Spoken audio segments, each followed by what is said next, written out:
Welcome ਇਨ ਦੀ class. ਅੱਜ ਆਪਣੀ physics ਦੀ 3rd unit start ਕਰਾਂਗੇ ਆਪਾਂ। ਤਾਂ 3rd ਯੂਨਿਟ ਆਪਣੀ ਹੈਗੀ ਆ magnetic effects of current and magnetism. ਤੇ ਇਸ ਯੂਨਿਟ ਦੇ ਵਿੱਚ ਆਪਣੇ 5 ਚੈਪਟਰ ਨੇ। ਤਾਂ ਸਭ ਤੋਂ ਪਹਿਲਾਂ ਆਪਣਾ ਫਸਟ ਚੈਪਟਰ ਹੈਗਾ magnetic effects of current.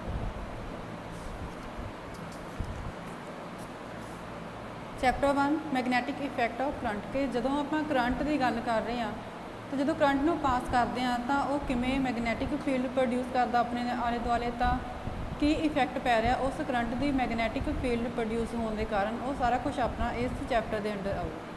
First topic ਆਪਣਾ ਹੈਗਾ ਇਹ ਕਨਸੈਪਟ ਆਫ ਮੈਗਨੈਟਿਕ ਫੀਲਡ। ਜੇ ਹੁਣ ਆਪਾਂ ਕਿਸੇ ਵੀ ਕੰਡਕਟਰ ਦੇ ਵਿੱਚੋਂ ਕਰੰਟ ਪਾਸ ਕਰ ਰਹੇ ਹਾਂ ਤਾਂ ਉਸ ਕੰਡਕਟਰ ਦੇ ਆਲੇ ਦੁਆਲੇ ਜਿਹੜੀ ਸਪੇਸ ਆ ਸਰਾਊਂਡਿੰਗ ਦੇ ਵਿੱਚ ਆਪਾਂ ਮੈਗਨੈਟਿਕ ਇਫੈਕਟ ਐਕਸਪੀਰੀਅੰਸ ਕਰ ਸਕਦੇ ਹਾਂ। ਤਾਂ ਉਸ ਇਫੈਕਟ ਨੂੰ ਆਪਾਂ ਕੀ ਨਾਮ ਦਿੰਦੇ ਹਾਂ? Magnetic field. ਕਿਉਂਕਿ ਜਿਹੜਾ ਕੰਡਕਟਰ ਆਪਾਂ ਨੂੰ ਦਿੱਤਾ ਹੋਇਆ ਸੀ ਉਹਨੇ ਕੀ ਕਰਨਾ, ਕੰਡਕਟਰ ਦੇ ਅੰਦਰੋਂ ਜਦੋਂ ਆਪਾਂ ਕਰੰਟ ਪਾਸ ਕਰਨਾ ਤਾਂ ਹੀ ਉਹ ਆਪਣੀ ਸਪੇਸ ਦੇ ਵਿੱਚ ਮੈਗਨੈਟਿਕ ਫੀਲਡ ਪ੍ਰੋਡਿਊਸ ਕਰਵਾਉਂਦਾ ਹੈ। ਤਾਂ ਹੁਣ ਇਹਨੂੰ ਆਪਾਂ ਕਿਵੇਂ ਦੇਖ ਸਕਦੇ ਹਾਂ ਕਿ ਜਦੋਂ ਆਪਾਂ ਕਿਸੇ ਕੰਡਕਟਰ ਦੇ ਵਿੱਚੋਂ ਕਰੰਟ ਨੂੰ ਪਾਸ ਕੀਤਾ ਤਾਂ ਉਹਨੇ ਆਪਣੇ ਆਲੇ ਦੁਆਲੇ ਜਿਹੜੀ ਸਪੇਸ ਸੀਗੀ ਕੰਡਕਟਰ ਦੇ ਅਰਾਊਂਡ ਉਹਨੂੰ ਮੋਡੀਫਾਈ ਕਰ ਦੇਣਾ, ਚੇਂਜ ਕਰਦਾ, ਕੁਛ ਨਾ ਕੁਛ ਉਹਦੇ ਵਿੱਚ ਚੇਂਜ ਲੈ ਕੇ ਆਉਂਦਾ ਹੈ। ਤਾਂ ਜੇ ਆਪਾਂ ਕੋਈ ਵੀ ਮੈਗਨੈਟਿਕ ਪੋਲ ਇਸ ਕੰਡਕਟਰ ਦੇ ਇੱਕ ਐਂਡ ਦੇ ਨੇੜੇ ਰੱਖਦੇ ਹਾਂ ਤਾਂ ਆਪਾਂ ਦੇਖਦੇ ਹਾਂ ਕਿ ਉਹ ਮੈਗਨੈਟਿਕ ਪੋਲ ਜਿਹੜਾ ਰੱਖਿਆ ਆਪਾਂ ਉਹ ਕੋਈ ਨਾ ਕੋਈ ਫੋਰਸ ਐਗਜ਼ਰਟ ਕਰਦਾ, ਐਕਸਪੀਰੀਅੰਸ ਕਰਨਾ ਸ਼ੁਰੂ ਕਰਦਾ। ਕਿਉਂਕਿ ਜਿਹੜੀ ਮੈਗਨੈਟਿਕ ਫੀਲਡ ਉੱਥੇ ਪ੍ਰੋਡਿਊਸ ਹੋ ਰਹੀ ਸੀਗੀ ਉਹਨੇ ਉਹਦੇ ਉੱਪਰ ਕੀ ਕਰਨਾ ਹੈ, ਇੱਕ ਫੋਰਸ ਐਗਜ਼ਰਟ ਕਰਨਾ ਸ਼ੁਰੂ ਕਰ ਦੇਣਾ। ਇਸੇ ਕਰਕੇ ਉਸ ਮੈਗਨੈਟਿਕ ਪੋਲ ਨੇ ਕੀ ਕੀਤਾ, ਫੋਰਸ ਨੂੰ ਐਕਸਪੀਰੀਅੰਸ ਕੀਤਾ ਕਿ ਉਹਦੇ ਉੱਪਰ ਕੋਈ ਨਾ ਕੋਈ ਫੋਰਸ ਲੱਗ ਰਿਹਾ ਹੈ। ਕਿਉਂ ਲੱਗ ਰਿਹਾ ਸੀ? ਕਿਉਂਕਿ ਜਿਹੜਾ ਆਪਾਂ ਕੰਡਕਟਰ ਰੱਖਿਆ ਸੀ ਉਹਦੇ ਵਿੱਚੋਂ ਆਪਾਂ ਕਰੰਟ ਪਾਸ ਕਰਵਾਇਆ। ਹੁਣ ਇਹਨੂੰ ਆਪਾਂ ਇਹ ਦੇਖ ਸਕਦੇ ਹਾਂ ਕਿ ਜਿਹੜਾ ਆਪਣੇ ਕੋਲ ਇਹ ਪ੍ਰੋਸੈਸ ਆ ਮੈਗਨੈਟਿਕ ਫੀਲਡ ਦਾ, ਇਹ 2 ਸਟੈਪ ਪ੍ਰੋਸੈਸ ਆ, ਮਤਲਬ ਇਹ 2 ਸਟੈਪਸ ਦੇ ਵਿੱਚ ਹੁੰਦਾ ਹੈ। ਤਾਂ ਸਭ ਤੋਂ ਪਹਿਲਾਂ ਇਹਦੇ ਵਿੱਚ ਆਪਣੇ ਕੋਲ ਕੀ ਆਊਗਾ ਕਿ ਜਿਹੜਾ ਆਪਾਂ ਕੰਡਕਟਰ ਲੈ ਕੇ ਚੱਲੇ ਹਾਂ ਤਾਂ ਇਹ 2 ਸਟੈਪ ਪ੍ਰੋਸੈਸ ਹੋ ਜਾਊਗਾ। ਜਿਹੜਾ ਕਰੰਟ ਕੈਰਿੰਗ ਕੰਡਕਟਰ ਸੀਗਾ ਉਹਨੇ ਆਪਣੀ ਸਰਾਊਂਡਿੰਗ ਦੇ ਵਿੱਚ ਆਲੇ ਦੁਆਲੇ ਦੀ ਸਪੇਸ ਦੇ ਵਿੱਚ ਕੁਛ ਨਾ ਕੁਛ ਪ੍ਰੋਡਿਊਸ ਕੀਤਾ। ਤਾਂ ਉਹ ਜਿਹੜੀ ਚੀਜ਼ ਪ੍ਰੋਡਿਊਸ ਕਰ ਰਿਹਾ ਉਹ ਕਿਹੜੀ ਆਪਣੇ ਕੋਲੇ ਮੈਗਨੈਟਿਕ ਫੀਲਡ। ਤੇ ਇਸ ਮੈਗਨੈਟਿਕ ਫੀਲਡ ਨੇ ਕੀ ਕਰਨਾ ਹੈ ਕਿ ਜਿਹੜਾ ਮੈਗਨੈਟਿਕ ਪੋਲ ਆਪਾਂ ਉਸ ਫੀਲਡ ਦੇ ਵਿੱਚ ਰੱਖਦੇ ਹਾਂ ਉਹਦੇ ਉੱਪਰ ਫੋਰਸ ਐਗਜ਼ਰਟ ਕਰਨਾ। ਹੁਣ ਜਿਹੜੇ ਮੈਗਨੈਟਿਕ ਫੀਲਡ ਆ ਉਹਦੀ ਆਪਣੀ ਵੀ ਐਗਜ਼ਿਸਟੈਂਸ ਆ, ਮਤਲਬ ਉਹ ਐਗਜ਼ਿਸਟ ਕਰਦੀ ਆ, ਉਸ ਦਾ ਕੋਈ ਨਾ ਕੋਈ ਮਤਲਬ ਆਪਣੇ ਕੋਲ ਹੈਗਾ। ਇਹ ਨਹੀਂ ਹੈਗਾ ਕਿ ਉਹ ਐਵੇਂ ਹੀ ਬਿਨਾਂ ਕਿਸੇ ਮਤਲਬ ਤੋਂ ਪ੍ਰੋਡਿਊਸ ਹੋ ਰਹੀ ਆ। ਤੇ ਉਹ ਕਦੋਂ ਵੀ ਪ੍ਰੈਜ਼ੈਂਟ ਹੋਊਗੀ ਜੇ ਆਪਾਂ ਉੱਥੇ ਕੋਈ ਵੀ ਮੈਗਨੈਟਿਕ ਪੋਲ ਨਹੀਂ ਰੱਖ ਰਹੇ। The magnetic field has its own existence and is present even if there is no magnetic pole। ਕਿ ਤਾਂ ਵੀ ਐਗਜ਼ਿਸਟ ਕਰੂਗੀ ਜੇ ਆਪਾਂ ਉੱਥੇ ਕੋਈ ਵੀ ਮੈਗਨੈਟਿਕ ਪੋਲ ਨਹੀਂ ਰੱਖ ਰਹੇ, ਕਿ ਜਿਹੜਾ ਆਪਾਂ ਮੈਗਨੈਟਿਕ ਪੋਲ ਰੱਖਿਆ ਉਹ ਉਸ ਮੈਗਨੈਟਿਕ ਫੀਲਡ ਨੂੰ ਐਕਸਪੀਰੀਅੰਸ ਕਰ ਸਕੇ। ਆਪਾਂ ਹਲੇ ਇਹੀ ਕਹਿ ਕੇ ਹਟੇ ਹਾਂ ਕਿ 2 ਸਟੈਪ ਪ੍ਰੋਸੈਸ ਉਹਦੇ ਨੇ। ਫਸਟ ਦੇ ਵਿੱਚ ਕੀ ਕੀਤਾ, ਕਰੰਟ ਕੈਰਿੰਗ ਕੰਡਕਟਰ ਨੇ ਆਪਣੇ ਸਰਾਊਂਡਿੰਗ ਦੇ ਵਿੱਚ ਮੈਗਨੈਟਿਕ ਫੀਲਡ ਪ੍ਰੋਡਿਊਸ ਕੀਤੀ। ਸੈਕੰਡ ਸਟੈਪ ਦੇ ਵਿੱਚ ਕੀ ਹੋਇਆ ਕਿ ਉਸ ਮੈਗਨੈਟਿਕ ਫੀਲਡ ਦੇ ਵਿੱਚ ਜਦੋਂ ਆਪਾਂ ਕੋਈ ਮੈਗਨੈਟਿਕ ਪੋਲ ਰੱਖਦੇ ਹਾਂ ਤਾਂ ਉਹਨੇ ਕੀ ਕਰਨਾ ਹੈ, ਉਸ ਪੋਲ ਨੇ ਫੋਰਸ ਐਕਸਪੀਰੀਅੰਸ ਕਰਨਾ ਕਿ ਉਹਦੇ ਉੱਪਰ ਕੋਈ ਨਾ ਕੋਈ ਫੋਰਸ ਲੱਗਦਾ ਹੈ। ਹੁਣ ਆਪਾਂ ਕਹਿ ਰਹੇ ਹਾਂ ਕਿ ਜੇ ਆਪਾਂ ਉੱਥੇ ਕੋਈ ਵੀ ਮੈਗਨੈਟਿਕ ਪੋਲ ਨਾ ਰੱਖੀਏ ਤਾਂ ਵੀ ਮੈਗਨੈਟਿਕ ਫੀਲਡ ਉੱਥੇ ਐਗਜ਼ਿਸਟ ਕਰੂਗੀ। ਤੇ ਜਿਹੜੀ ਮੈਗਨੈਟਿਕ ਫੀਲਡ ਆ ਇਸ ਕਰੰਟ ਕੈਰਿੰਗ ਕੰਡਕਟਰ ਦੇ ਕਾਰਨ ਉਹ ਕਿਵੇਂ ਚੇਂਜ ਕਰਦੀ ਹੈ, ਵੇਰੀ ਕਿਵੇਂ ਕਰਦੀ ਆ, ਕਿ ਇਨਵਰਸਲੀ ਡਿਪੈਂਡ ਕਰਦੀ ਆ, inversely as the distance from the conductor, ਕਿ ਉਹ ਕੰਡਕਟਰ ਤੋਂ ਕਿੰਨੀ ਡਿਸਟੈਂਸ ਦੇ ਉੱਪਰ ਪ੍ਰੋਡਿਊਸ ਹੋ ਰਹੀ ਸੀ। ਨੈਕਸਟ ਹੈਗਾ ਕਿ ਇਹਨਾਂ ਦੇ ਵਿੱਚ ਡਿਫਰੈਂਸ ਕੀ ਆ ਇਲੈਕਟ੍ਰਿਕ ਤੇ ਮੈਗਨੈਟਿਕ ਫੀਲਡਸ ਦੇ ਵਿੱਚ। ਜੇ ਆਪਾਂ ਇਲੈਕਟ੍ਰਿਕ ਫੀਲਡ ਦਾ ਸੋਰਸ ਦੇਖਦੇ ਹਾਂ ਕਿ ਉਹ ਆਪਾਂ ਨੂੰ ਕਿੱਥੋਂ ਮਿਲਦੀ ਹੈ, ਕਿੱਥੋਂ ਪ੍ਰੋਡਿਊਸ ਹੋ ਰਹੀ ਆ, ਤਾਂ ਉਹ ਇਲੈਕਟ੍ਰਿਕ ਚਾਰਜ ਤੋਂ ਪ੍ਰੋਡਿਊਸ ਹੁੰਦੀ ਹੈ। ਤੇ ਇਲੈਕਟ੍ਰਿਕ ਚਾਰਜ ਆਪਣੇ ਕੋਲ ਕੀ ਹੈ, ਇੱਕ ਸਕੇਲਰ ਕੁਆਂਟੀਟੀ ਆ। ਬਟ ਜੇ ਆਪਾਂ ਮੈਗਨੈਟਿਕ ਫੀਲਡ ਦੀ ਗੱਲ ਕਰਦੇ ਹਾਂ ਤਾਂ ਇਹ ਕੀ ਇੱਕ ਕਰੰਟ ਐਲੀਮੈਂਟ ਆ, ਉੱਥੋਂ ਆਪਾਂ ਨੂੰ ਮਿਲ ਰਹੀ ਹੈ ਮੈਗਨੈਟਿਕ ਫੀਲਡ। ਕਿੱਥੋਂ ਪ੍ਰੋਡਿਊਸ ਹੁੰਦੀ ਹੈ? ਕਰੰਟ ਐਲੀਮੈਂਟ ਤੋਂ। ਤੇ ਇਹ ਆਪਣੇ ਕੋਲ ਕੀ ਹੁੰਦੀ ਹੈ ਹਮੇਸ਼ਾ ਹੀ ਵੈਕਟਰ ਕੁਆਂਟੀਟੀ। ਮੈਗਨੈਟਿਕ ਫੀਲਡ ਦਾ ਸੋਰਸ ਆ ਜਿਹੜਾ ਉਹ ਮੈਗਨੈਟਿਕ ਚਾਰਜ ਨਹੀਂ ਹੈਗਾ। ਕਈ ਬੱਚੇ ਇੱਦਾਂ ਲਿਖ ਦਿੰਦੇ ਆ ਕਿ ਇਲੈਕਟ੍ਰਿਕ ਫੀਲਡ ਜੇ ਆਪਾਂ ਨੂੰ ਇਲੈਕਟ੍ਰਿਕ ਚਾਰਜ ਤੋਂ ਮਿਲਦੀ ਆ ਤਾਂ ਮੈਗਨੈਟਿਕ ਫੀਲਡ ਵੀ ਮੈਗਨੈਟਿਕ ਚਾਰਜ ਤੋਂ ਹੀ ਮਿਲੂਗੀ। ਬਟ ਇੱਦਾਂ ਨਹੀਂ ਹੁੰਦਾ। ਮੈਗਨੈਟਿਕ ਫੀਲਡ ਦਾ ਸੋਰਸ ਮੈਗਨੈਟਿਕ ਚਾਰਜ ਨਹੀਂ ਹੈ। ਕਿਉਂ ਨਹੀਂ ਹੁੰਦਾ? ਕਿਉਂਕਿ ਜਿਹੜਾ ਮੈਗਨੈਟਿਕ ਪੋਲ ਆ ਇਕੱਲਾ ਐਗਜ਼ਿਸਟ ਨਹੀਂ ਕਰਦਾ। An isolated magnetic pole does not exist. ਕਿਉਂਕਿ ਆਪਾਂ ਛੋਟੇ ਹੁੰਦਿਆਂ ਤੋਂ ਪੜ੍ਹਦੇ ਆ ਰਹੇ ਹਾਂ ਕਿ ਮੈਗਨੇਟ ਦੇ ਜਿਹੜੇ 2 ਐਂਡ ਨੇ, ਆਪਾਂ ਕਹਿੰਦੇ ਕਿ ਇੱਕ ਐਂਡ ਹੁੰਦਾ ਨਾਰਥ ਤੇ ਇੱਕ ਐਂਡ ਹੁੰਦਾ ਆਪਣੇ ਕੋਲੇ ਸਾਊਥ। ਜੇ ਆਪਾਂ 2 ਪਾਰਟਸ ਦੇ ਵਿੱਚ ਕੱਟ ਕਰ ਦਈਏ ਤਾਂ ਵੀ ਆਪਣੇ ਕੋਲ ਇੱਕ ਐਂਡ ਨਾਰਥ ਆਊਗਾ ਤੇ ਇੱਕ ਐਂਡ ਆਪਣੇ ਕੋਲ ਕੀ ਹੈ, ਸਾਊਥ ਆਊਗਾ। ਇਕੱਲਾ ਪੋਲ, ਇਕੱਲਾ ਨਾਰਥ ਜਾਂ ਇਕੱਲਾ ਸਾਊਥ ਆਪਣੇ ਕੋਲ ਕਦੇ ਵੀ ਐਗਜ਼ਿਸਟ ਨਹੀਂ ਕਰਦਾ। ਨੈਕਸਟ ਡਿਫਰੈਂਸ ਆਪਣੇ ਕੋਲ ਕੀ ਹੈ, ਕੁਆਲੀਟੇਟਿਵ ਡਿਫਰੈਂਸ ਹੁੰਦਾ ਹੈ ਕਿ ਜਿਹੜੀ ਆਪਾਂ ਇਲੈਕਟ੍ਰਿਕ ਫੀਲਡ ਦੀਆਂ ਲਾਈਨਸ ਡਰਾ ਕਰਦੇ ਆ, ਉਹ ਚਾਰਜ ਡਿਸਟ੍ਰੀਬਿਊਸ਼ਨ ਮਤਲਬ ਨੈਟ ਰਿਜ਼ਲਟ ਕਿਹੜਾ ਆ ਰਿਹਾ, ਟੋਟਲ ਚਾਰਜ ਕਿੰਨਾ ਸੀ ਉਹਦੇ ਕਰਕੇ ਹੀ ਆਪਾਂ ਉੱਥੇ ਡਰਾ ਕਰ ਰਹੇ ਹਾਂ, ਉੱਥੋਂ ਆਪਾਂ ਨੂੰ ਮਿਲਦੀ ਹੈ। ਪਰ ਜਿਹੜੀ ਮੈਗਨੈਟਿਕ ਫੀਲਡ ਆ ਆਪਣੇ ਕੋਲੇ ਉਹ ਕਿੱਥੋਂ ਮਿਲਦੀ ਹੈ, ਕਰੰਟ ਡਿਸਟ੍ਰੀਬਿਊਸ਼ਨ, ਕਿ ਕਰੰਟ ਕਿਵੇਂ ਉੱਥੇ ਡਿਸਟ੍ਰੀਬਿਊਟ ਸੀ। ਤਾਂ ਇਲੈਕਟ੍ਰਿਕ ਫੀਲਡ ਦੇ ਵਿੱਚ ਚਾਰਜ ਦੇ ਡਿਸਟ੍ਰੀਬਿਊਸ਼ਨ 'ਤੇ ਡਿਪੈਂਡ ਕਰਦਾ, ਮੈਗਨੈਟਿਕ ਫੀਲਡ ਦੇ ਵਿੱਚ ਕਰੰਟ ਡਿਸਟ੍ਰੀਬਿਊਸ਼ਨ 'ਤੇ ਡਿਪੈਂਡ ਕਰਦਾ। ਚਾਰਜ ਤੇ ਕਰੰਟ ਦੇ ਵਿੱਚ ਡਿਫਰੈਂਸ ਆ, ਕਿਉਂਕਿ ਜੇ ਚਾਰਜ ਨੇ ਫਲੋ ਕਰਨਾ ਤਾਂ ਹੀ ਆਪਣੇ ਕੋਲੇ ਕਰੰਟ ਆਉਂਦਾ। ਆਪਾਂ ਲਿਖਦੇ ਹੁੰਦੇ ਆ ਕਿ ਕਰੰਟ ਕਿਹਦੇ ਇਕੁਅਲ ਹੁੰਦਾ, I = Q/T, ਚਾਰਜ ਪਰ ਯੂਨਿਟ ਟਾਈਮ। ਜੇ ਆਪਾਂ ਇਲੈਕਟ੍ਰੀਕਲ ਫੀਲਡ ਨੂੰ ਡਰਾ ਕਰਦੇ ਆ ਤਾਂ ਹਮੇਸ਼ਾ ਹੀ ਆਪਾਂ ਚਾਰਜ ਡਿਸਟ੍ਰੀਬਿਊਸ਼ਨ ਦੇ ਕਰਕੇ ਕਿਵੇਂ ਡਰਾ ਕਰਦੇ ਆ ਕਿ ਉਹ ਇੱਕ ਪੁਆਇੰਟ ਤੋਂ ਸ਼ੁਰੂ ਹੁੰਦੀਆਂ ਨੇ ਤੇ ਇੱਕ ਦੇ ਉੱਪਰ ਜਾ ਕੇ ਖਤਮ ਹੁੰਦੀਆਂ। ਪਰ ਜਿਹੜੀਆਂ ਮੈਗਨੈਟਿਕ ਫੀਲਡ ਲਾਈਨਸ ਨੇ ਕਰੰਟ ਐਲੀਮੈਂਟ ਦੇ ਕਰਕੇ, ਉਹ ਹਮੇਸ਼ਾ ਇੱਕ ਪੁਆਇੰਟ ਤੋਂ ਹੀ ਸ਼ੁਰੂ ਹੁੰਦੀਆਂ ਤੇ ਉਸੇ ਪੁਆਇੰਟ ਦੇ ਉੱਪਰ ਆ ਕੇ ਖਤਮ ਹੁੰਦੀਆਂ, ਤਾਂ ਹੀ ਇਹ ਹਮੇਸ਼ਾ ਕੀ ਬਣਾਉਂਦੇ ਨੇ, ਕਲੋਜ਼ਡ ਲੂਪਸ। ਨੈਕਸਟ ਆਰਟੀਕਲ ਹੈਗਾ ਆਪਣੇ ਕੋਲੇ ਓਰੈਸਟਡ ਐਕਸਪੈਰੀਮੈਂਟ। ਇਸ ਐਕਸਪੈਰੀਮੈਂਟ ਦੇ ਵਿੱਚ ਕੀ ਆ ਕਿ ਓਰੈਸਟਡ ਨੇ ਕੀ ਫਾਊਂਡ ਕੀਤਾ, ਐਕਸਪੈਰੀਮੈਂਟ ਜੋ ਕੀਤਾ ਸੀਗਾ ਕਿ ਆਪਣੇ ਕੋਲੇ ਕੋਈ ਵੀ ਇੱਕ ਵਾਇਰ AB ਦਿੱਤੀ ਹੋਈ ਆ, ਜਦੋਂ ਆਪਾਂ AB ਵਾਇਰ ਦੇ ਵਿੱਚੋਂ ਕਰੰਟ ਪਾਸ ਕਰਦੇ ਆ ਤਾਂ ਹੁਣ ਇਸ ਵਾਇਰ ਦੇ ਕੋਲ ਆਪਾਂ ਕੀ ਇੱਕ ਮੈਗਨੈਟਿਕ ਨੀਡਲ ਰੱਖਣੀ ਹੈ ਜਿਹਦੇ ਆਪਣੇ ਕੋਲ ਦੋ ਐਂਡ ਨੇ, ਨਾਰਥ ਐਂਡ ਸਾਊਥ। ਤਾਂ ਫਸਟ ਸਟੈਪ ਆਪਾਂ ਜਦ ਦੇਖਦੇ ਹਾਂ ਕਿ ਫਸਟ ਐਕਸਪੈਰੀਮੈਂਟ ਕਰਦੇ ਹਾਂ ਤਾਂ ਉਹਨਾਂ ਦੇ ਵਿੱਚ ਕੀ ਕਰਨਾ ਹੈ ਕਿ ਜਿਹੜੇ ਵਾਇਰ ਦਿੱਤੀ ਹੋਈ ਸੀ ਜਿਹਦੇ ਵਿੱਚੋਂ ਆਪਾਂ ਕਰੰਟ ਨੂੰ ਪਾਸ ਕੀਤਾ ਸੀਗਾ, ਤੇ ਜਿਹੜੀ ਮੈਗਨੈਟਿਕ ਨੀਡਲ ਜਿਹਦੇ ਦੋ ਐਂਡ ਨਾਰਥ ਤੇ ਸਾਊਥ ਦਿੱਤੇ ਹੋਏ ਆ, ਉਸ ਮੈਗਨੈਟਿਕ ਨੀਡਲ ਦੇ ਉੱਪਰ ਆਪਾਂ ਵਾਇਰ ਨੂੰ ਰੱਖਣਾ, ਜਿਵੇਂ ਇਸ ਡਾਇਗਰਾਮ 'ਚ ਸ਼ੋਅ ਕੀਤਾ ਹੋਇਆ ਕਿ ਮੈਗਨੈਟਿਕ ਨੀਡਲ ਦੇ ਉੱਪਰ ਆਪਾਂ ਵਾਇਰ ਰੱਖੀ ਆ ਜਿਹਦੇ ਵਿੱਚੋਂ ਕਰੰਟ ਪਾਸ ਹੋ ਰਿਹਾ। ਤਾਂ ਆਪਾਂ ਕੀ ਨੋਟ ਕਰਦੇ ਹਾਂ ਕਿ ਜਦੋਂ ਕਰੰਟ ਨੂੰ A ਤੋਂ B ਤੱਕ ਆਪਾਂ ਪਾਸ ਕੀਤਾ ਤਾਂ ਮੈਗਨੈਟਿਕ ਨੀਡਲ ਦਾ ਜਿਹੜਾ ਨਾਰਥ ਪੋਲ ਸੀਗਾ ਉਹਨੇ ਕੀ ਕਰਨਾ ਹੈ, ਵੈਸਟ ਵੱਲ ਨੂੰ ਡਿਫਲੈਕਟ ਕਰਨਾ ਸ਼ੁਰੂ ਕੀਤਾ। ਨਾਰਥ ਪੋਲ ਕਿੱਧਰ ਨੂੰ ਡਿਫਲੈਕਟ ਕਰ ਜੂਗਾ, ਵੈਸਟ ਵੱਲ ਨੂੰ।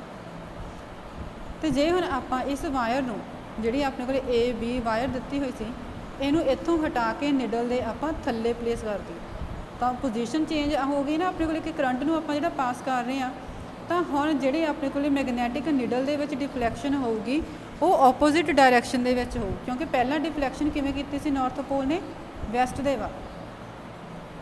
ਹੁਣ ਆਪਾਂ ਕੀ ਕਹਿ ਰਹੇ ਕਿ ਉਹ ਆਪੋਜ਼ਿਟ ਡਾਇਰੈਕਸ਼ਨ 'ਚ ਹੋ ਜੂ। ਤਾਂ ਓਰੈਸਟਡ ਐਕਸਪੈਰੀਮੈਂਟ ਨੇ ਕਿਹੜੀ ਡਿਸਕਵਰੀ ਕੀਤੀ ਫਿਰ, ਕਿ ਜਿਹੜੇ ਆਪਣੇ ਕੋਲੇ ਇਲੈਕਟ੍ਰਿਕ ਕਰੰਟ ਜਦੋਂ ਕਿਸੇ ਕੰਡਕਟਰ ਦੇ ਵਿੱਚੋਂ ਪਾਸ ਕਰਦੇ ਆ ਤਾਂ ਮੈਗਨੈਟਿਕ ਫੀਲਡ ਉਹਦੇ ਆਲੇ ਦੁਆਲੇ ਪ੍ਰੋਡਿਊਸ ਹੁੰਦੀ ਆ। ਪਰ ਜੇ ਆਪਾਂ ਕੋਈ ਵੀ ਸਟਰੋਂਗ ਕਰੰਟ ਨੂੰ ਕਿਸੇ ਕੰਡਕਟਰ ਦੇ ਵਿੱਚੋਂ ਪਾਸ ਕਰਦੇ ਆ ਤਾਂ ਜਿਹੜੀ ਮੈਗਨੈਟਿਕ ਫੀਲਡ ਪ੍ਰੋਡਿਊਸ ਹੋਊਗੀ ਉਹ ਵੀ ਆਪਣੇ ਕੋਲੇ ਕੀ ਹੋਊਗੀ, ਸਟਰੋਂਗ ਹੋਊਗੀ। ਮਤਲਬ ਕਰੰਟ ਦੇ ਉੱਪਰ ਡਿਪੈਂਡ ਕਰੂਗੀ ਵੈਲਿਊ ਮੈਗਨੈਟਿਕ ਫੀਲਡ ਦੀ।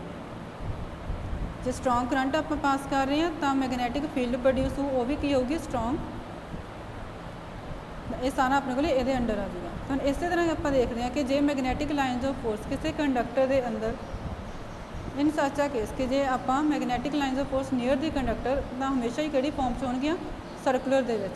ਤੇ ਜੇ ਆਪਾਂ ਮੈਗਨੈਟਿਕ ਫੀਲਡ ਲਾਈਨਸ ਦੀ ਡਾਇਰੈਕਸ਼ਨ ਫਾਈਂਡ ਕਰਨਾ ਚਾਹੁੰਦੇ ਹਾਂ ਕਿਸੇ ਵੀ ਸਟ੍ਰੇਟ ਕਰੰਟ ਕੈਰਿੰਗ ਕੰਡਕਟਰ, ਕੋਈ ਵਾਇਰ ਆਪਣੇ ਕੋਲ ਦੇ ਸਕਦੇ ਆ, ਕੋਈ ਕੰਡਕਟਰ ਸਟ੍ਰੇਟ ਪਿਆ ਹੈ, ਤਾਂ ਉਹਦੇ ਵਿੱਚੋਂ ਆਪਾਂ ਡਾਇਰੈਕਸ਼ਨ ਫਾਈਂਡ ਕਰਨੀ ਹੈ ਮੈਗਨੈਟਿਕ ਫੀਲਡ ਦੀ, ਤਾਂ ਉੱਥੇ ਆਪਾਂ ਕਿਹੜਾ ਰੂਲ ਲਗਾਵਾਂਗੇ ਫਿਰ, ਰਾਈਟ ਹੈਂਡ ਥੰਬ ਰੂਲ ਜਾਂ ਮੈਕਸਵੈਲਸ ਕੌਰਕ ਸਕਰੂ ਰੂਲ। ਤੇ ਜੇ ਇਲੈਕਟ੍ਰਿਕ ਫੀਲਡ ਆਪਾਂ ਸਰਕੂਲਰ ਕੰਡਕਟਰ ਦੇ ਵਿੱਚੋਂ ਪਾਸ ਕਰ ਰਹੇ ਹਾਂ ਤੇ ਇਸ ਦੇ ਕਾਰਨ ਮੈਗਨੈਟਿਕ ਫੀਲਡ ਲਾਈਨਸ ਜਿਹੜੀਆਂ ਪ੍ਰੋਡਿਊਸ ਹੋਣਗੀਆਂ ਕੰਡਕਟਰ ਦੇ ਸੈਂਟਰ ਦੇ ਨੇੜੇ, ਉਹ ਹਮੇਸ਼ਾ ਹੀ ਆਪਣੇ ਕੋਲ ਕਿਵੇਂ ਹੋਣਗੀਆਂ, ਸਟ੍ਰੇਟ। ਇੱਥੇ ਆਪਣੇ ਕੋਲ ਕਿਵੇਂ ਆ ਰਹੀਆਂ ਸੀਗੀਆਂ, ਜਿਹੜਾ ਆਪਣਾ ਫਸਟ ਕੇਸ ਪੜ੍ਹ ਕੇ ਆਉਂਦਾ ਹੈ ਸਰਕੂਲਰ ਦੇ ਵਿੱਚ, ਤੇ ਜੇ ਸਰਕੂਲਰ ਦੇ ਵਿੱਚ ਹੋਊਗਾ ਆਪਣੇ ਕੋਲ ਤਾਂ ਸਟ੍ਰੇਟ ਦੇ ਵਿੱਚ। ਤਾਂ ਇਹਦੇ ਲਈ ਆਪਾਂ ਡਾਇਰੈਕਸ਼ਨ ਕਿਵੇਂ ਫਾਈਂਡ ਕਰਾਂਗੇ ਮੈਗਨੈਟਿਕ ਫੀਲਡ ਲਾਈਨਸ ਦੀ, ਰਾਈਟ ਹੈਂਡ ਫਸਟ ਰੂਲ ਤੋਂ। ਇਹ ਆਪਣੇ ਸੀਗੇ first and second article, unit 3 the chapter 1। ਹੁਣ ਉਸ ਤੋਂ ਬਾਅਦ ਨੈਕਸਟ ਆਪਣੇ ਕੋਲ ਹੈਗਾ ਹੈ ਥਰਡ ਟੌਪਿਕ, ਬਾਇਟ-ਸੇਵਰਸ ਲਾਅ। ਬਾਇਟ-ਸੇਵਰਸ ਲਾਅ ਨੇ ਕੀ ਡਿਫਾਈਨ ਕੀਤਾ ਸੀਗਾ, ਮੈਗਨੈਟਿਕ ਫੀਲਡ ਜਿਹੜੀ ਕਿਸੇ ਵੀ ਇੱਕ ਛੋਟੇ ਕੰਡਕਟਰ ਦੀ ਲੈਂਥ ਜਿਹੜੀ ਆਪਣੇ ਕੋਲ DL ਆ, ਮਤਲਬ ਕੋਈ ਵੀ ਐਲੀਮੈਂਟਰੀ ਪੋਰਸ਼ਨ ਦਿੱਤਾ ਹੋਊਗਾ ਉਹਦੇ ਕਰਕੇ ਜਿਹੜੀ ਵੈਲਿਊ ਆਪਣੇ ਕੋਲ ਮੈਗਨੈਟਿਕ ਫੀਲਡ ਦੀ ਪ੍ਰੋਡਿਊਸ ਹੋ ਰਹੀ ਆ ਉਹ ਕਿਵੇਂ ਆਨਸਰ ਆਉਂਦਾ, ਕਿੰਨੀ ਵੈਲਿਊ ਆਉਂਦੀ ਆ, dB = KIDL sin θ/r²। ਇੱਥੇ K ਆਪਣੇ ਕੋਲ ਇੱਕ ਕੌਨਸਟੈਂਟ ਆਫ ਪ੍ਰੋਪੋਰਸ਼ਨੈਲਿਟੀ ਹੈ, ਥੀਟਾ ਆਪਣੇ ਕੋਲ ਕੀ ਆ, ਐਂਗਲ ਬਣ ਰਿਹਾ ਹੈ, ਕਿਹਦੇ ਵਿਚਕਾਰ ਐਂਗਲ ਬਣ ਰਿਹਾ ਥੀਟਾ, ਕਿ ਜਿੱਧਰ ਨੂੰ ਕਰੰਟ ਫਲੋ ਕੀਤਾ ਜਿਹੜੀ ਡਾਇਰੈਕਸ਼ਨ ਦੇ ਵਿੱਚ। XY ਕੰਡਕਟਰ ਦਿੱਤਾ ਹੋਇਆ ਜਿਹਦੇ ਵਿੱਚੋਂ ਕਰੰਟ I ਪਾਸ ਹੋ ਰਿਹਾ, ਤਾਂ XY ਕੰਡਕਟਰ ਦੇ ਉੱਪਰ ਆਪਾਂ ਇੱਕ ਐਲੀਮੈਂਟਰੀ ਪੋਰਸ਼ਨ AB ਲਿਆ ਜਿਹਦੀ ਲੈਂਥ ਆਪਣੇ ਕੋਲ ਕਿੰਨੀ ਹੈ, DL। क्योंकि एक्स वाई कंडक्टर की लेंथ कितनी सी एल, एलीमेंट्री पोर्शन की लेंथ कितनी हो जूगी डी एल। सी अपने को की इस कंडक्टर का सेंटर। तो इस कंडक्टर के करके जी मैगनैटिक फील्ड प्रोड्यूस हुई वो आप कितने फाइंड करनी है एट पॉइंट पी। तो सी तो जो अपना सेंटर लैके चले से पी जिथे तक आप जोड़े पॉइंट से मैगनैटिक फील्ड फाइंड करनी उन्होंने विचकार डिस्टेंस कितनी आ आर कैप अपने को की है यूनिट वैक्टर। डी भी अपने को की हो जाएगी जी मैगनैटिक फील्ड प्रोड्यूस हो रही है वो डायरैक्शन। तो हम आप ये कहा है कि थीटा कि विचकार एंगल बन रहा है between the direction of flow of current जिधर नूं अपने को करंट पास कर रहा सी and the line joining the small conductor जोड़ा आप एलीमेंट्री पोर्शन लिया D L to the observation point जिथे आप फाइंड करना एट पॉइंट पी। तो इन्हों के विचकार जो एंगल बनूगा वो अपने को कितना आऊगा थीटा। तो इस तरह थ्योरी के भी पहले आप सारा एक्सप्लेन करांगे कि डायग्राम के आप की शो किया की हो रहा। कोई भी कंडक्टर एक्स वाई है वो करंट आई पास हो रहा, तो जो करंट नहीं पास करना उन्हें अपनी सराउंडिंग के मैगनैटिक फील्ड प्रोड्यूस करनी जोड़ा अपने को कंडक्टर एक्स वाई दिता होया सीगा। तो हम आप ये करके ही मैगनैटिक फील्ड में फाइंड करना चाहते हैं किसी भी पॉइंट पी के उपर, क्योंकि किसी कंडक्टर एक्स वाई के करंट पास हो रहा है। तो हम ये आप फिर elementary portion D L suppose करके चलेंगे। तो आर अपने को डिस्टेंस आ ऑबजरवेशन पॉइंट के सेंटर के विचकार। तो बायट सैवर्स ने की डिफाइन किया कि मैगनैटिक फील्ड इस स्मॉल एलीमेंट्री पोर्शन के करके जी प्रोड्यूस होंगी है पॉइंट पी के उपर। तो वो किमें आते अपने कि उपर डिपेंड करती है। तो डी भी डायरैक्टली डिपेंड कि उपर करूँगी directly proportion to the current कि कितना करंट आप पास किया सी। डायरैक्टली प्रपोर्शन होगी length of the elementary portion कि उस दी लेंथ कितनी सी एलीमेंट्री पोर्शन की डी एल। डायरैक्टली प्रपोर्शन होर कि होगी sine of the angle theta. तो थीटा एंगल कितने बन रहा सी between the direction of flow of current and the line joining the small conductor to the observation point. तो डी भी डायरैक्टली प्रपोर्शनल कि हो गया साइन थीटा।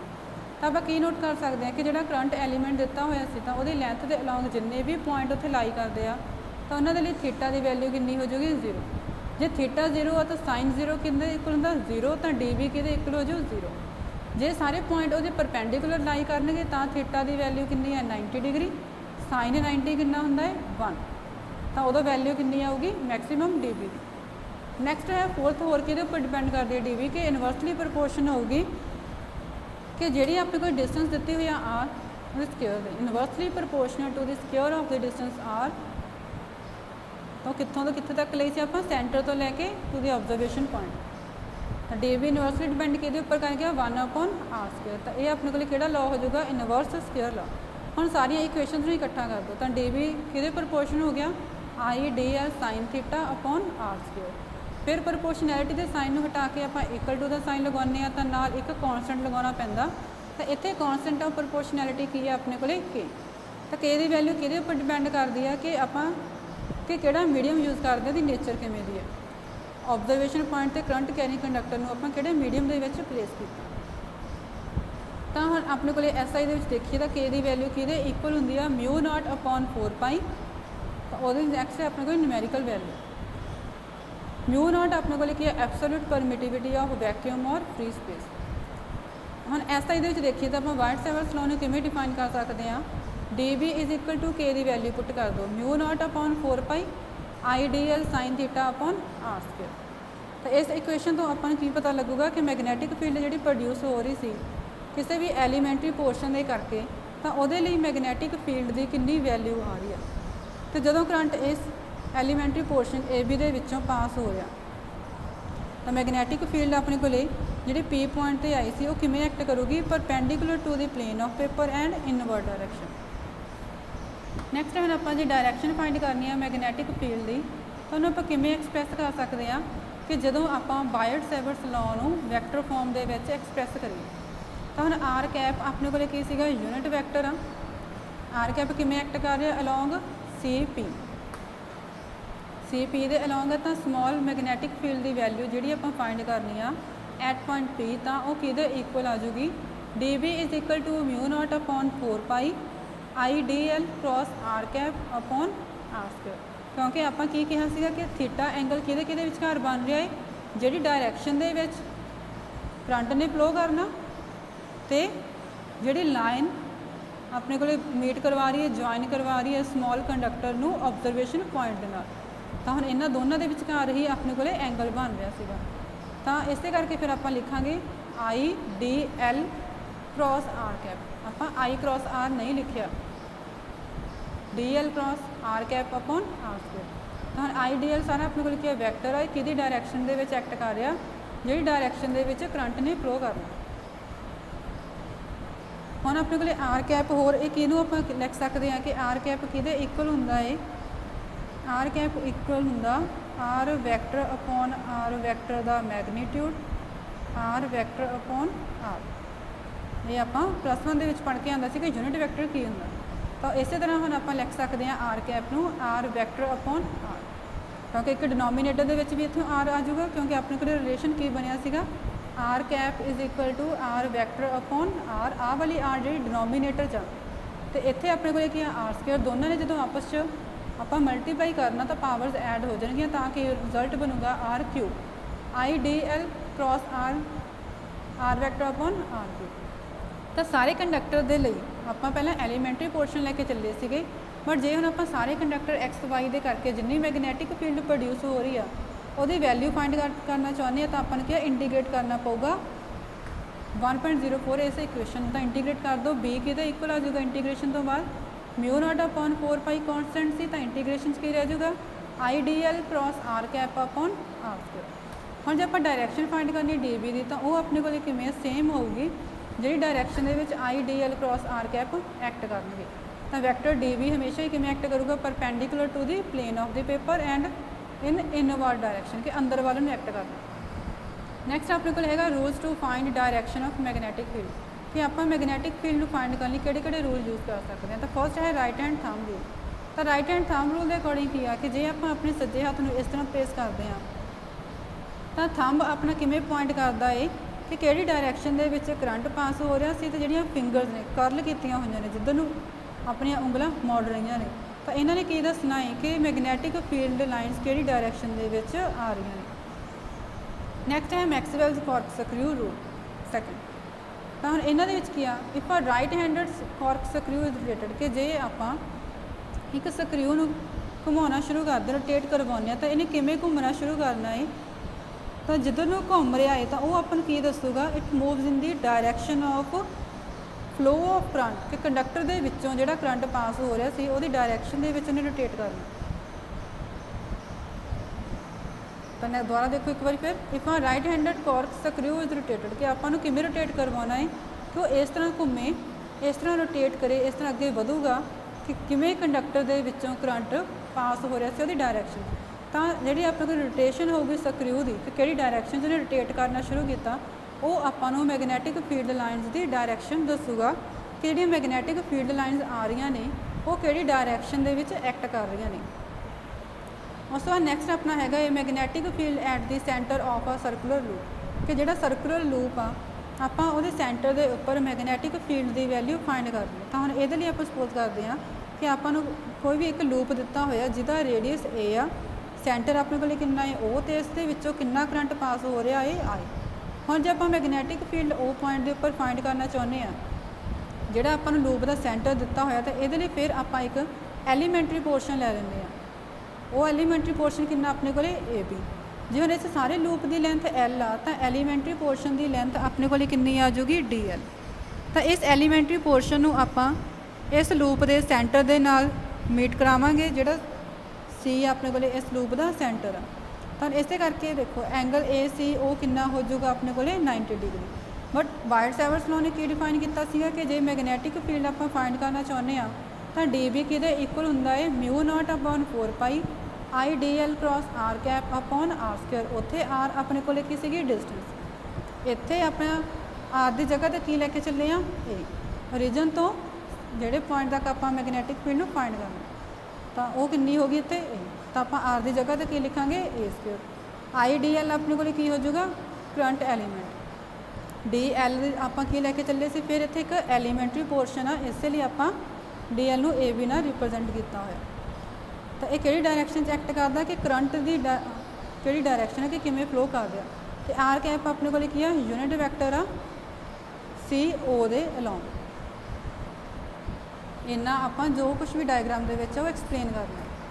ਉਸ ਤੋਂ ਬਾਅਦ ਨੈਕਸਟ ਆਪਣੇ ਕੋਲ ਹੈ ਕਿ ਆਈਡੀਐਲ ਕ੍ਰਾਸ ਆਰ ਕੈਪ। ਹੁਣ ਇਹ ਆਪਣੇ ਕੋਲ ਇੱਕ ਸਮਾਲ ਕਰੰਟ ਐਲੀਮੈਂਟ ਦਿੱਤਾ ਹੋਇਆ ਸੀ, ਤਾਂ ਏ ਬੀ ਉਹ ਕਿਵੇਂ ਪੁਆਇੰਟ ਕਰਦਾ ਕਿ ਜਿੱਧਰ ਨੂੰ ਆਈਡੀਐਲ ਕ੍ਰਾਸ ਆਰ ਕੈਪ ਦੀ ਡਾਇਰੈਕਸ਼ਨ ਆ, ਮਤਲਬ ਜਿਹੜਾ small current element A B ਦਿੱਤਾ ਹੋਇਆ ਸੀ ਉਹ ਹਮੇਸ਼ਾ ਹੀ ਜਿਹੜਾ ਆਪਾਂ ਨੂੰ ਲੂਪ ਦਿੱਤਾ ਉਹਦੇ ਪਰਪੈਂਡੀਕੂਲਰ ਐਕਟ ਕਰੂਗਾ, ਤੇ ਇਹ ਕਿਹੜੀ ਡਾਇਰੈਕਸ਼ਨ ਦੇ ਵਿੱਚ ਹੋਊਗਾ, ਅੰਦਰ ਵੱਲ ਨੂੰ, ਇਨਵਰਡ ਡਾਇਰੈਕਸ਼ਨ 'ਚ। ਤੇ ਇਹਨਾਂ ਦੇ ਵਿਚਕਾਰ ਹੁਣ ਆਪਾਂ ਐਂਗਲ ਦੇਖਣਾ ਕਿ ਜਿਹੜਾ ਆਪਣੇ ਕੋਲ ਐਂਗਲ ਬਣ ਰਿਹਾ ਆਈ ਡੀ ਐਲ ਤੇ ਆਰ ਦੇ ਵਿਚਕਾਰ, ਆਈ ਡੀ ਐਲ ਤੇ ਆਰ ਕੈਪ ਇਹਨਾਂ ਦੇ ਵਿਚਕਾਰ ਕਿਹੜਾ ਐਂਗਲ ਆ, 90 ਡਿਗਰੀ।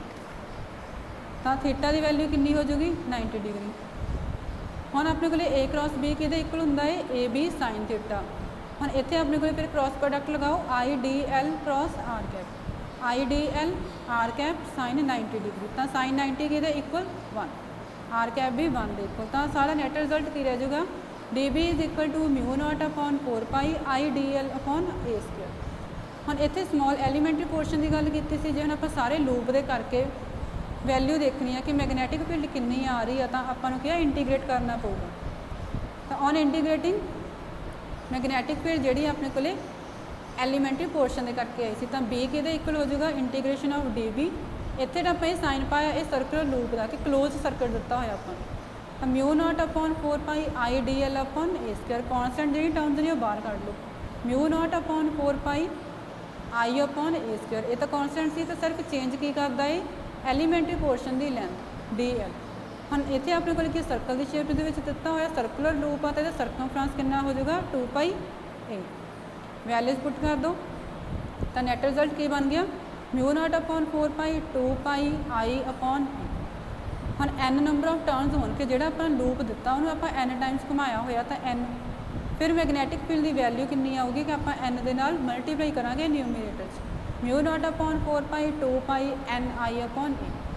ਨੈਕਸਟ ਹੈ ਕਿ ਜਿਹੜੀ ਮੈਗਨੈਟਿਕ ਫੀਲਡ ਪ੍ਰੋਡਿਊਸ ਹੋ ਰਹੀ ਹੈ ਉਹਦੀ ਡਾਇਰੈਕਸ਼ਨ ਫਾਈਂਡ ਕਰਨੀ। ਜਿਹੜਾ ਆਪਾਂ ਨੂੰ ਸਾਰਾ ਸਰਕੂਲਰ ਲੂਪ ਦਿੱਤਾ ਹੋਇਆ ਸੀ ਉਹਨੂੰ ਆਪਾਂ ਕਰੰਟ ਐਲੀਮੈਂਟਸ, ਕਿ ਜਿਵੇਂ ਆਪਾਂ ਇਹਦੇ ਵਿੱਚ ਏ ਬੀ ਲਿਆ ਸੀ, ਤਾਂ ਇਹ ਇੱਕ ਕਰੰਟ ਐਲੀਮੈਂਟ ਸੀ, ਆਪਾਂ ਇੱਥੇ ਵੀ ਕੋਈ ਕਰੰਟ ਐਲੀਮੈਂਟ ਲੈ ਸਕਦੇ ਹਾਂ, ਇੱਧਰ ਵੀ, ਮੀਨਸ ਜਿਹੜਾ ਐਲੀਮੈਂਟਰੀ ਪੋਰਸ਼ਨ ਆਪਾਂ ਲੈ ਕੇ ਚੱਲੇ ਹਾਂ, ਇਹਨੂੰ ਆਪਾਂ ਬਹੁਤ ਜ਼ਿਆਦਾ ਅਮਾਊਂਟ ਦੇ ਵਿੱਚ ਕਰੰਟ ਐਲੀਮੈਂਟਸ ਵਿੱਚ ਡਿਵਾਈਡ ਕਰ ਸਕਦੇ ਹਾਂ। ਤਾਂ ਹੁਣ ਜਿਹੜੀ ਮੈਗਨੈਟਿਕ ਫੀਲਡ ਦੀ ਡਾਇਰੈਕਸ਼ਨ ਆ ਜਿਹੜੀ ਉਹ ਪੁਆਇੰਟ ਦੇ ਉੱਪਰ ਪ੍ਰੋਡਿਊਸ ਹੋ ਰਹੀ ਸੀ, ਹਰੇਕ ਕਰੰਟ ਐਲੀਮੈਂਟ ਦੇ ਕਰਕੇ ਸੇਮ ਅਮਾਊਂਟ ਦੇ ਵਿੱਚ ਹੀ ਪ੍ਰੋਡਿਊਸ ਹੋਊਗੀ, ਉਹਦੀ ਵੈਲਿਊ ਦੇ ਵਿੱਚ ਕੋਈ ਚੇਂਜ ਨਹੀਂ ਆਊਗਾ ਜਿੰਨੀ ਸਾਰੇ ਸਰਕੂਲਰ ਲੂਪ ਦੇ ਕਾਰਨ ਹੋਈ। ਤਾਂ ਮੈਗਨੈਟਿਕ ਫੀਲਡ ਵੀ ਸਾਰੇ ਸਰਕੂਲਰ ਲੂਪ ਦੇ ਕਾਰਨ ਉਹ ਜਿਹੜੀ ਬਣ ਰਹੀ ਹੈ ਉਹਦੀ ਹਮੇਸ਼ਾ ਕਿਵੇਂ ਐਕਟ ਕਰਨਾ ਹੈ, ਲੂਪ ਦੇ ਪਰਪੈਂਡੀਕੂਲਰ ਹੋਊਗੀ ਤੇ ਐਕਟ ਕਿਵੇਂ ਕਰੂਗੀ, ਅੰਦਰ ਵੱਲ ਨੂੰ, ਇਨਵਰਡ ਡਾਇਰੈਕਸ਼ਨ 'ਚ। ਹੁਣ ਆਪਾਂ ਦੇਖਦੇ ਹਾਂ ਕਿ ਜੇ ਕਰੰਟ ਕਲੌਕਵਾਈਜ਼ ਡਾਇਰੈਕਸ਼ਨ ਦੇ ਵਿੱਚ ਪਾਸ ਕਰ ਰਿਹਾ ਹੈ ਤਾਂ ਮੈਗਨੈਟਿਕ ਫੀਲਡ ਦੀ ਡਾਇਰੈਕਸ਼ਨ ਉਹਦੇ ਸੈਂਟਰ ਦੇ ਉੱਪਰ ਕਿਵੇਂ ਹੋਊਗੀ, perpendicular to the plane of the loop and in inward direction. But ਜੇ ਇਹੀ ਕਰੰਟ ਐਂਟੀ ਕਲੌਕਵਾਈਜ਼ ਦੇ ਵਿੱਚ ਫਲੋ ਕਰ ਰਿਹਾ ਹੈ ਤਾਂ ਜਿਹੜੀ ਆਪਣੇ ਕੋਲ ਵੈਲਿਊ ਆ ਮੈਗਨੈਟਿਕ ਫੀਲਡ ਦੀ ਡਾਇਰੈਕਸ਼ਨ ਦੀ ਉਹ ਕਿਵੇਂ ਐਕਟ ਕਰੂਗੀ, perpendicular to the plane of the loop, but ਇੱਥੇ ਐਕਟ ਕਰੂਗੀ ਉਹ ਆਊਟਵਰਡ ਡਾਇਰੈਕਸ਼ਨ 'ਚ। ਨੈਕਸਟ ਹੁਣ ਆਪਾਂ ਦੇਖ ਸਕਦੇ ਹਾਂ ਕਿ ਜਿਹੜੀ ਆਹ ਵੀ ਡਾਇਗਰਾਮ ਦਿੱਤੀ ਹੋਈ ਆ ਕਿ ਜੇ ਆਪਣੇ ਕੋਲ ਕਰੰਟ ਸਰਕੂਲਰ ਲੂਪ ਦੇ ਅੰਦਰ ਪਾਸ ਕਰ ਰਿਹਾ ਹੈ ਤਾਂ ਆਪਾਂ ਕਿਵੇਂ ਪਤਾ ਲੱਗੂਗਾ ਕਿ ਜਿਹੜੀ ਮੈਗਨੈਟਿਕ ਫੀਲਡ ਦੀ ਡਾਇਰੈਕਸ਼ਨ ਕਿਵੇਂ ਆ ਰਹੀ ਹੈ। ਤਾਂ ਜਿਹੜਾ ਹੁਣ ਲੂਪ ਦਾ ਫੇਸ ਆ ਜਿਹਦੇ ਵਿੱਚੋਂ ਕਰੰਟ ਨੇ ਪਾਸ ਕਰਨਾ ਹੈ, ਤਾਂ ਜੇ ਉਹ ਐਂਟੀ ਕਲੌਕਵਾਈਜ਼ ਦੇ ਵਿੱਚ ਹੋਊਗਾ ਤਾਂ ਉਹ ਹਮੇਸ਼ਾ ਕਿਵੇਂ ਐਕਟ ਕਰੂਗਾ, ਐਜ਼ ਆ ਨਾਰਥ ਪੋਲ। ਤੇ ਜੇ ਕਰੰਟ ਕਲੌਕਵਾਈਜ਼ ਡਾਇਰੈਕਸ਼ਨ ਦੇ ਵਿੱਚ ਪਾਸ ਹੋ ਰਿਹਾ ਤਾਂ ਉਹਦਾ ਫੇਸ ਕਿਵੇਂ ਐਕਟ ਕਰੂਗਾ, ਮੈਗਨੈਟਿਕ ਸਾਊਥ ਪੋਲ। ਦੋਨਾਂ ਕੇਸਿਸ ਦੇ ਵਿੱਚ ਆਪਾਂ ਨੋਟ ਕਰਦੇ ਹਾਂ ਕਿ ਜਿਹੜੀ ਮੈਗਨੈਟਿਕ ਫੀਲਡ ਦੀ ਵੈਲਿਊ ਉਹਦੇ ਸੈਂਟਰ ਦੇ ਉੱਪਰ ਉਹ ਹਮੇਸ਼ਾ ਹੀ ਲੂਪ ਦੇ ਪਰਪੈਂਡੀਕੂਲਰ ਦੇ ਵਿੱਚ ਐਕਟ ਕਰੂਗੀ। Thank you.